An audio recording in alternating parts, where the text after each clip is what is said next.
Welcome back, everybody. It is the morning of November 22nd, and I'm down here in Cherry Ridge in the same stand I killed wells out of. I got my doe in Ohio yesterday evening. This morning, if I have a real big doe come through, I'll shoot her.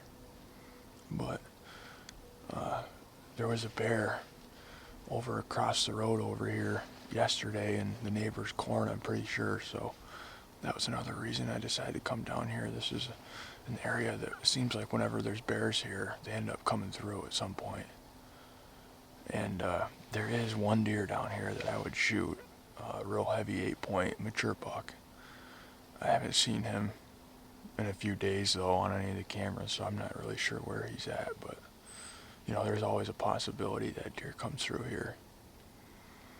And there is a few big 6 points, but I think they're up at our other another piece of property that we have. I got pictures of them the other day, so I don't think they're down here anywhere. But my little buddy 8-point that I videoed a bunch of times down in here got cranked by the kid that hunts on the neighbors over here opening day. In fact, the same kid that shot Hollywood. So went from shooting 140-inch deer to a little dink 8-point. Amazing.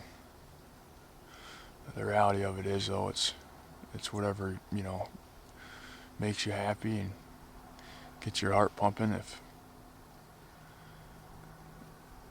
shooting a little buck like that's what does it, then it's good. So my little buddy's dead, but if he'd have just stayed on ours, he'd have lived.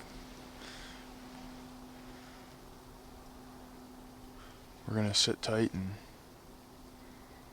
hope that a big doe, a bear, or that one deer on this whole freaking property comes through here. It's actually a really nice morning. We got a wind straight out of the west, spitting snow a little bit. Be a beautiful morning to sit here and enjoy the woods.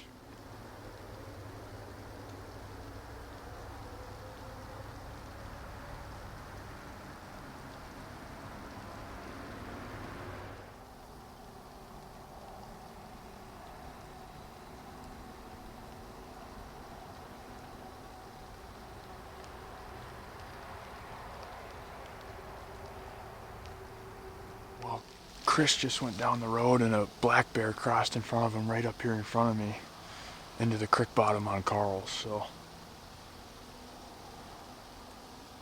I think he must have smelled me. My wind's coming straight out of the west going right out toward this pasture, so that bear probably came up in front of me, smelled me, took off across the road. I just texted Carl and told him to get ready.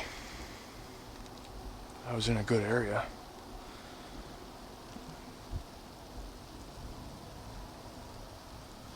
I almost wonder if I should get down and go over and get into the fire escape.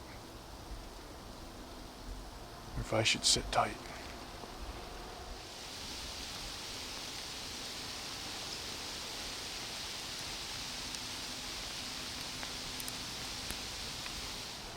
I'm gonna go ahead and get out of here. I'm gonna change my position a little bit. This wind is killing me. You know, it was coming straight out of the west. Now it's coming out of the northwest, and it's blowing right in the direction that, you know, most of the critters come from that I see out of the stand. And I think that's why that bear booted across the road out here in front of me. I think he was coming this way, and he smelled me, winded me. He took off across the road. So I think I'm doing more damage sitting here than I need to be. So we're gonna get down. I'm gonna go grab some cards out from the end of the ridge, and then we're gonna reposition with a better wind. I might go over behind the barn where that bear went, get back down in that woods, and maybe see if I can cut that bear off. We'll see. So I went and checked all the trail cameras all down the ridge, and I didn't get any of my shooters, but we certainly have lots of really nice up-and-coming bucks for the year to come, as long as they dive in a brush pile and make it. But it's looking certainly very promising for next year. We have a few of these bucks that should turn into something pretty decent next year. So I was hoping that we would see that really heavy horned 8-point, that mature deer on one of these cameras, but he didn't make an appearance at all this week. Just a bunch of these little guys, but maybe next week he'll be back down in there. We'll see.